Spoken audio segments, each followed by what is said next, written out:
अभी पार्लियामेंट में कल से संविधान पर बहस हो रही है।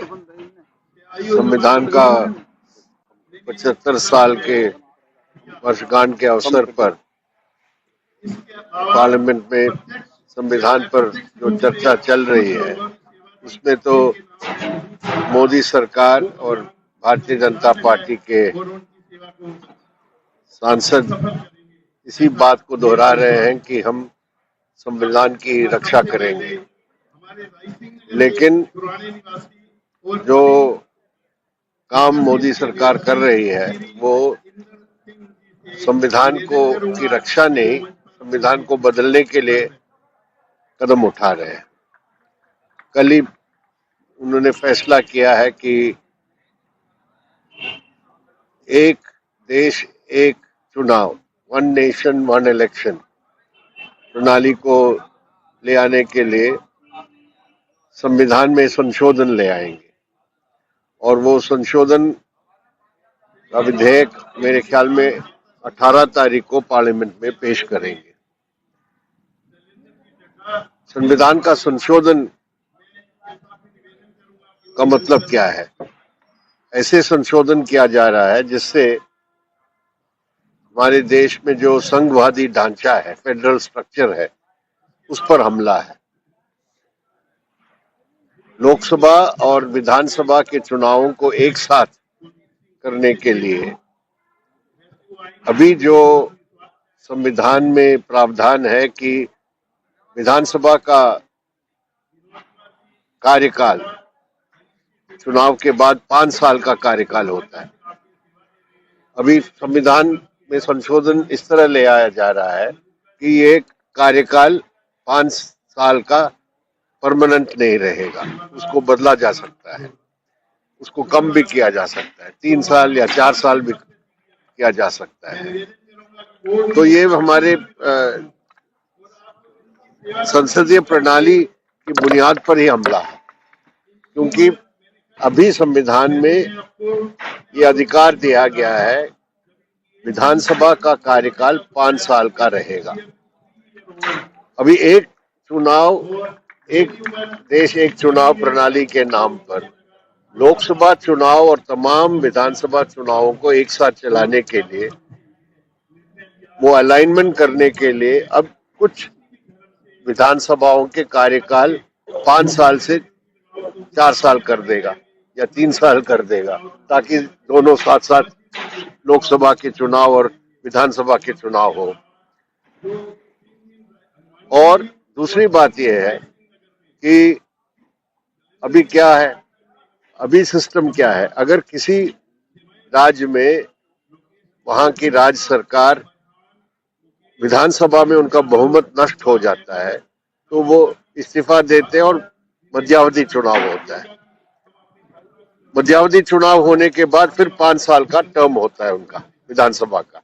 अभी ये संशोधन में कहा जा रहा है कि मध्यावधि चुनाव होगा तो बाकी जो 5 साल का टर्म है उसी के लिए होगा। 2 साल अगर बचा है तो 2 साल के लिए चुनाव किया जाएगा, फिर 2 साल बाद दोबारा चुनाव होगा। तो तर्क ये दिया जा रहा है कि बहुत ज्यादा चुनाव हो रहे हैं, इससे बहुत खर्चा बढ़ता है, तो इसको कम करने के लिए साइमल्टेनियस इलेक्शन है। लेकिन वास्तव में अगर किसी मध्यावधि चुनाव होगा लोकसभा के लिए या विधानसभा के लिए, फिर उसका कार्यकाल लिमिटेड होगा और फिर दोबारा चुनाव करना पड़ेगा, तो वही इलेक्शन चुनाव ज्यादा ही होने वाला है। तो ये सिर्फ अपने हाथ में तमाम, केंद्र के हाथ में तमाम पावर केंद्रित करने के लिए है, क्योंकि वो कहते हैं अगले चरण में पंचायत का चुनाव जो होता है, स्थानीय निकायों का चुनाव होता है हर राज्य में, वो भी लोकसभा चुनाव के 100 दिन के अंदर लोकसभा और विधानसभा के चुनाव होगा एक चरण में, और अगले 100 दिन में ये सब चुनाव साथ साथ होंगे। इसका मतलब क्या है? राजस्थान के पंचायत चुनाव और बंगाल या असम के पंचायत चुनाव क्यों एक साथ होना चाहिए? हमारे देश में इतनी विभिन्नता है, अलग अलग परिस्थितियां हैं, तो अभी राज्य सरकार के तहत ये तय किया जाता है विधानसभा पंचायत के चुनाव, लेकिन अभी कह रहे हैं सब जगह पंचायत चुनाव एक साथ होना चाहिए। इसका मतलब पूरी तरह केंद्रता होने वाला है। वोटर लिस्ट भी, मतदाता की सूची भी लोकल बॉडीज का भी राज्य स्तर पर तय किया जाता है, उसको भी केंद्र स्तर पर सेंट्रल लिस्ट होगा। तो ये सब ले आ रहे हैं, इसीलिए हम कहते हैं ये तो संविधान का तोड़ मरोड़ करके ये सिस्टम ले आने की बात कर रहे हैं, जब दूसरी ओर वो कहते हैं हम संविधान की रक्षा करने जा रहे हैं। हमारी पार्टी ही नहीं, मेरे ख्याल में तमाम विपक्षी पार्टियां इसका विरोध कर रहे हैं। हमने कह दिया कि ये कोई इस एक देश एक प्रणाली से कोई फायदा नहीं है और ये सिर्फ ध्यान बांटने के लिए है, लोगों के इश्यू, मेन इश्यूज जो है उसे डाइवर्ट करने के लिए, और ये संविधान का संशोधन के लिए 2/3 बहुमत की जरूरत है लोकसभा और राज्यसभा में। आज मोदी सरकार के पास वो 2/3 बहुमत नहीं है। इस बार आप जानते हैं कि लोकसभा चुनाव के बाद खुद भाजपा को बहुमत नहीं मिला है, उनके सब सहयोगी पार्टियों के साथ मिलके भी 2/3 बहुमत उनके पास नहीं है। तो हम इसका, अगर वो इसको पुश करेंगे तो विपक्ष जो है एक मत होके इसका विरोध करेंगे और उसको पास करने के लिए अलाउ नहीं करेंगे। ये हमारा फैसला है। दूसरी बात है कि अभी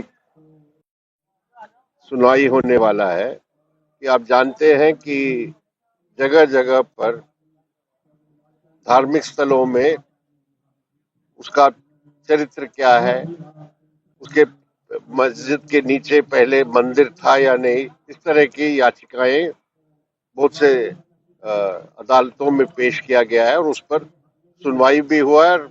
जैसे काशी में हुआ और मथुरा में हुआ और उसके बाद संभल में हुआ, सर्वे के लिए कोर्ट ने निर्देश दिया था और सुप्रीम कोर्ट में ये मामला अभी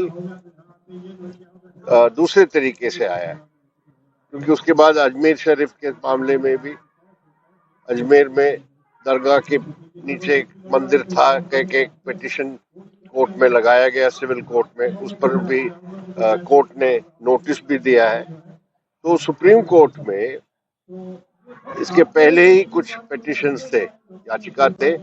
ये प्लेसेस ऑफ वर्शिप एक्ट जो धर्मस्थल के बारे में कानून है 1991 का, जो कानून कहता है कि 15 अगस्त 1947 के समय जो धर्मस्थल है हमारे देश में, उसमें कोई बाद में परिवर्तन नहीं हो सकता है, उसमें कोई विवाद या कोई कानूनी विवाद नहीं हो सकता है। सिर्फ अयोध्या के मसले को छोड़ के जो पहले से उसका कानूनी वहां हियरिंग हो रहा था, तो बाकी जगह चाहे वो मस्जिद हो, मंदिर हो, कोई भी धर्मस्थल हो, उसका फिर चरित्र को परिवर्तन करने का या कोई इस पर कानूनी कार्रवाई नहीं हो सकती है। इसके बावजूद काशी, मथुरा और अभी संभल में वहां के लोअर कोर्ट्स ने इस तरह के निर्देश दिए हैं सर्वे के लिए। तो सुप्रीम कोर्ट में अभी केस आया है जिसमें कुछ लोग इस कानून को ही चैलेंज किया है, प्लेसेस ऑफ वर्शिप एक्ट को, कि कह रहे ये गैर कानूनी है या गैर संवैधानिक है। तो सुप्रीम कोर्ट ने अयोध्या के मसले केस में निर्णय जो दिया, जजमेंट जो दिया था 5 जजेस का बेंच, उसमें साफ लिखा है कि अयोध्या का बारे में हम अभी अपने निर्णय दे रहे हैं, लेकिन प्लेसेस ऑफ वर्शिप एक्ट जो है, धर्मस्थल की रक्षा के कानून जो है, वो अभी भी जारी है और वो लागू रहेगा पूरे देश में, और कोई भी धर्मस्थल के परिवर्तन के बाद अभी कोर्ट्स में एंटरटेन नहीं किया जा सकता है। इसके बावजूद ये हुआ है कुछ लोअर कोर्ट में। तो अभी सुप्रीम कोर्ट में कुछ लोग जो गए हैं इस कानून को, इस अधिनियम को चैलेंज करते हुए उसके खिलाफ हमारी पार्टी की ओर से मैंने भी एक एप्लीकेशन डाला है कि हमें हमारी भी सुनवाई होनी चाहिए। हम चाहते हैं कि ये पिटीशन पूरा डिसमिस हो, place of worship act maintain होना चाहिए। तो अभी कोर्ट ने परसों ये डायरेक्शन दिया है कि जब तक हम ये पूरे मामले को की सुनवाई करते हैं तब तक तमाम कार्रवाइयों पर स्टे लगाया है। किसी भी कोर्ट में इस तरह के याचिका हो या पिटीशन हो जिसमें धर्मस्थल के परिवर्तन का या चरित्र की बात करते हैं, वो सब पर अभी रोक लगाया है। ये अच्छी बात है, लेकिन हम उम्मीद करते हैं कि सुप्रीम कोर्ट, जैसे उनके अयोध्या बेंच ने बहुत साफ तौर पर कहा है कि यह कानून लागू होना चाहिए और ये कानून हमारे संविधान और हमारे देश के सेक्युलर मूल्यों को सुरक्षित रखने के लिए है, उसको वो अपहोल्ड करेंगे। और तीसरी बात पार्लियामेंट का ही है। इस पार्लियामेंट का सत्र में आपने देखा कि कोई भी मसला जो देश में के सामने सबसे अहम मुद्दे हैं या उस पर सवाल रखने के लिए ऑपोजिशन को कोई अनुमति नहीं दिया जा रहा है। आप जानते हैं कि मणिपुर में पिछले 1.5 साल से वहां स्थिति बहुत खराब है। अभी भी सामान्य स्थिति नहीं, शांति बहाल नहीं हुआ है, लेकिन पार्लियामेंट में इस पे बहस नहीं किया जा सकता है। जब भी उसके लिए कोई नोटिस दिया जाता है तो उसको मना किया जाता है। उसके बाद अभी ये संभल में जो हिंसा हुई है, 4 लोग या 5 लोगों की मौत हुई है, वो सवाल उठाया गया, उस पर भी बहस नहीं करने देते हैं। अदानी का मसला है जिसमें अमेरिका के कोर्ट में उनके खिलाफ केस वहां अमेरिकन कोर्ट में केस दायर किया है, उसके बारे में भी बहस अलाउ नहीं है। तो फिर पार्लियामेंट का मतलब क्या है? देश के सामने कोई मुद्दा उठता है, जनता की समस्याएं हैं, उस पर कुछ बहस नहीं हो सकती है। तो अभी पूरी तरह वहां स्टेलमेट है। सिर्फ संविधान के बारे में 2 दिन की बहस के लिए फैसला आम सहमति से हुई है, लेकिन इस तरह पार्लियामेंट में विपक्ष के आवाज को दबाना और अपने मनमानी ढंग से जो भी बिल या विधेयक को पास करना चाहते हो पास करे, इस तरह हमारे देश में ये जनतंत्र की प्रणाली नहीं चल सकता है। तो इसके बारे में मेरे ख्याल में आने वाले दिनों में पूरे देश में इस पर बहुत चिंता है कि अगर पार्लियामेंट फंक्शन नहीं करेगा तो फिर कैसे हमारे देश के जनतंत्र को हम चला सकते हैं, ये भी एक मुद्दा है। और आखिर में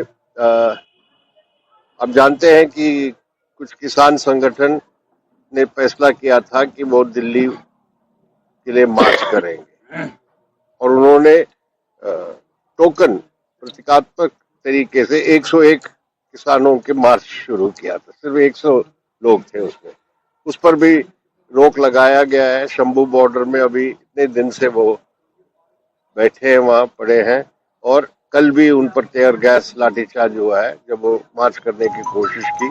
तो ये हमारे संविधान में नागरिकों का एक जनवादी अधिकार है कि वो अपने आवाज उठा सकते हैं, वो संगठित हो सकते हैं, अपने राइट टू असेंबल, इकट्ठा होने के लिए शांतिपूर्वक तरीके से मीटिंग करने का अधिकार है। ये सब हमारे संवैधानिक अधिकार है नागरिकों का, उस पर भी अभी पूरी तरह पाबंदी लगाई गई है। तो हम इसका कंडेम करते हैं। हम चाहते हैं कि ऐसे इंतजाम हो कि वो शांतिपूर्वक तरीके से दिल्ली में जाके अपने बात रखने के लिए उनको मौका दिया जाए। तक ये मांग नहीं की है कि ईवीएम खत्म करके बैलेट पेपर में वापस चले जाए, लेकिन हम ये बात कहते हैं, अभी नहीं कुछ काफी दिनों से कह रहे हैं कि ईवीएम में सुधार ले आने की जरूरत है। जो ईवीएम का जो पूरा मैकेनिज्म है उसमें इलेक्शन कमीशन में भी 18 पार्टियों ने मिल के ये याचिका दी थी या मेमोरेंडम जिसमें सुझाव दिए थे कि आप जानते हैं कि पहला बैलेट कंट्रोल है जो आप बटन दबाते हैं, उसके बाद वीवीपैट जिसमें वो आपका पहचान आता है कि ये जिन पर आप वोट किए हैं, और आखिरी में कंट्रोल यूनिट है जिसमें वो दर्ज हो जाता है।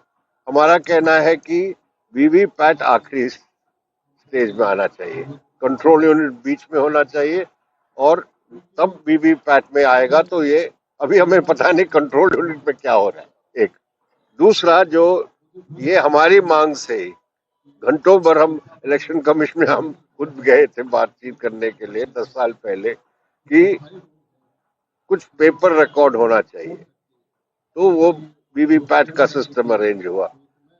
तो उसका वेरिफिकेशन के लिए ईवीएम में जो वोट दर्ज हुआ है और कागजी रिकॉर्ड जो है पेपर ट्रेल, उसका वेरिफिकेशन एक न्यूनतम परसेंटेज उसमें वेरिफिकेशन होना चाहिए। अभी 1% का हो रहा है, तो हम कह रहे हैं कि इसका 50% करो, 25% करो, जो भी है उसको बातचीत करके हम तय कर सकते हैं। अभी तक उसके लिए तैयार नहीं रहा है।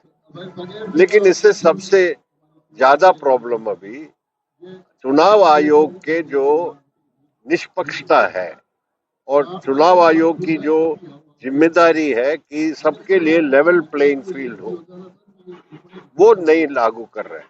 उसके कारण बहुत से चीजों में शक हो रहा है। अभी महाराष्ट्र में ये बात आई है कि 5:30 बजे आप रिपोर्ट करते हैं कि इतना वोट डाला गया है, और 11:30 बजे तक वो 12% बढ़ जाता है। तो ये 12% एक्स्ट्रा वोटिंग, 5:30 बजे 6 बजे पोलिंग बंद होता है, क्यू में रहेंगे कुछ लोग, तो आप 1 घंटे या आधे घंटे 1 घंटे और लोग वोट डालते हैं, लेकिन इतना बड़ा वोट कैसे लगा है? आप संख्या जो देते हैं बाद में पोलिंग का और फिर रिवाइज्ड एस्टिमेट, ये सब में बहुत से फर्क है, तो इसके कारण बहुत से शक भी है। तो ये इलेक्शन कमीशन की जिम्मेदारी है कि इस सब बातों पर स्पष्ट रूप से बताए क्या पोजीशन है, स्पष्टीकरण दे, और ये वोटिंग सिस्टम में ही चुनाव प्रणाली में सुधार की जरूरत है। इस बार हमारे विधानसभा में हम पहले उसके पहले 2 सीट हमारे थे, 2 एमएलए थे, इस बार नहीं है, ये भी थे उसमें। लेकिन आप देखेंगे कि हमारे वोट प्रतिशत में, पार्टी के वोट शेयर में कोई कमी नहीं है। इसका मतलब हमारे जन आधार जो कुछ था वोटिंग में, वो उसमें कोई कटौती नहीं है। मेन सीट्स में जहां हम लड़े हैं, चाहे इनके सीट हो या सीकर में हमारे जो सीट है, हम सेकंड पोजीशन में आए हैं, लेकिन हमारे वोट शेयर में ज्यादा कटौती नहीं है। बाकी कोई और कारण है जिसके कारण हमारे कैंडिडेट्स हारे हैं, उसके लिए आप जानते हैं चुनाव में बहुत से और फैक्टर्स हैं, लेकिन ये होता ही रहता है। हमारी पार्टी का आप चुनाव में रिकॉर्ड देखेंगे तो हमारे 3 सीट भी रहा है, फिर 0 हुआ है, फिर 2 आया, फिर 0 हुआ, लेकिन वोट शेयर में हमारे ज्यादा कटौती नहीं है। इससे हमें ज्यादा चिंता नहीं है। हमें देखना पड़ेगा और हमारे संगठन को कैसे मजबूत किया जाए, ताकि इलेक्शन टाइम में पोलिंग में हमारे सबसे ज्यादा हमारे वोटर्स को हम का वोट डाल सकते हैं, और दूसरे संगठनात्मक कमजोरियां हैं उस पर हमारा ज्यादा ध्यान है।